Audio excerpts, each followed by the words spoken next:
जय गुरु जी। सत्संग bye Jaya aunty on 17 मार्च 2016। गुरु जी, हम संगत को सिर्फ अच्छा इंसान बनने को कह रहे हैं, आगे हम कुछ ना भी करें, यानी कोई जप तप पूजा पाठ, तो भी गुरु जी हमें पार उतार देंगे। यहाँ पर पार उतारना सिर्फ इस जीवन से ही नहीं बल्कि जीवन श्रृंखला से भी पार उतारने की ब्लेसिंग्स गुरु जी हमें देते हैं। वो भी खुशी पूर्वक इस कायनात की सारी भेंट को स्वीकार करते हुए पार उतरना है। एक अच्छे इंसान बनने से हम अपने द्वारा बनाए गए कर्मों को नियंत्रित कर पाएंगे। नहीं तो हो ये रहा है कि गुरुजी सेवा सिमरन और सत्संग करा के हमारे कर्मों का क्षय कराते हैं और हम अपनी नासमझी या बेकार की आदतों की वजह से पल भर में फिर से कर्म बना लेते हैं।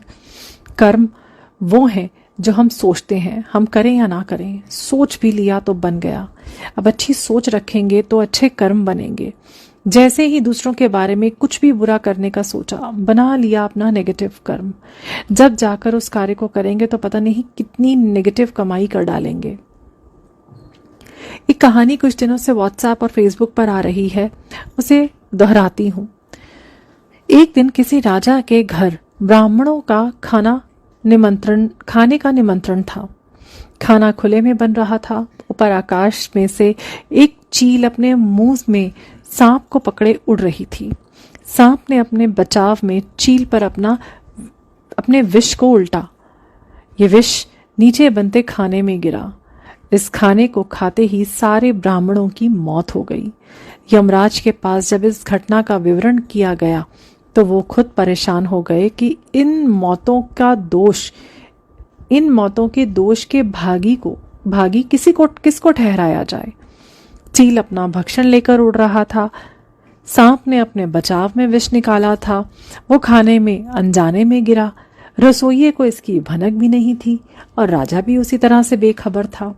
तो ऐसे किसी घटना के हो जाने का, तो यदि किसी ने इस कार्य को जानबूझकर किया ही नहीं तो कर्म किस पर डलेगा। ये केस काफी दिनों तक विचाराधीन रहा।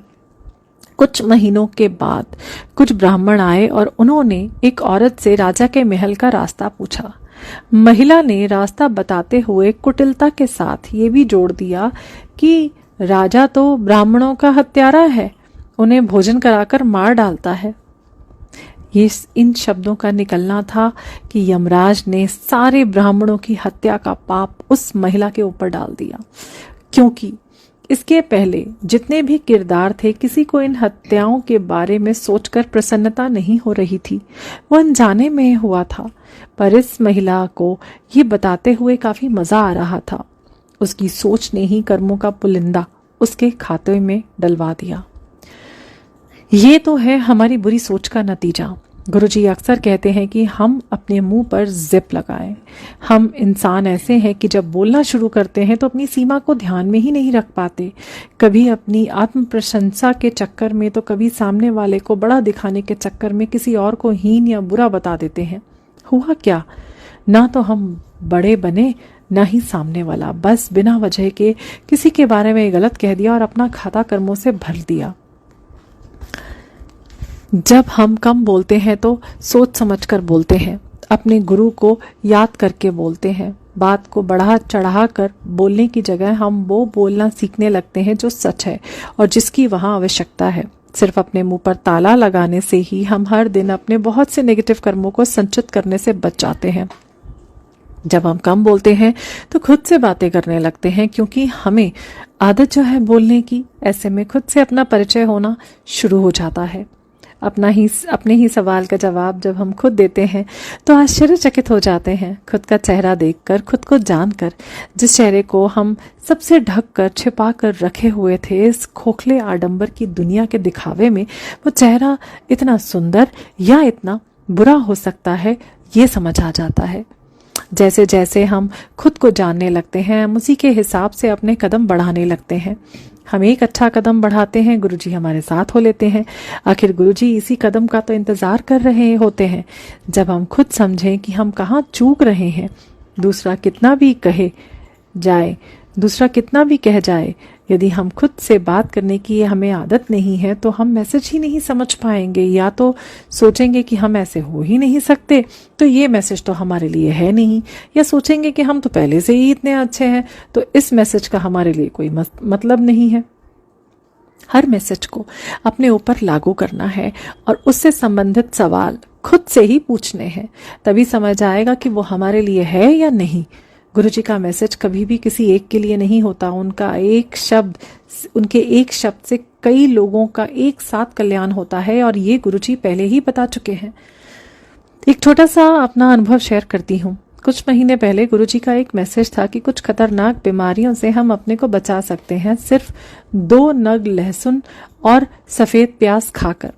सफ़ेद प्याज तो खाने में डालना शुरू कर दिया, सलाद में रखने लगी, पर लहसुन इतना मुंह को जलाता है कि उसे खाने की हिम्मत ही नहीं कर पाई। जबकि मेरे पति लगभग 20 सालों से कच्चा लहसुन रोज सुबह खाते ही हैं खाली पेट। कुछ दिनों से अंदर से मैं ताकत जुटा रही थी कि खा सकूं। पिछले 3 दिनों से इसे खा रही हूँ।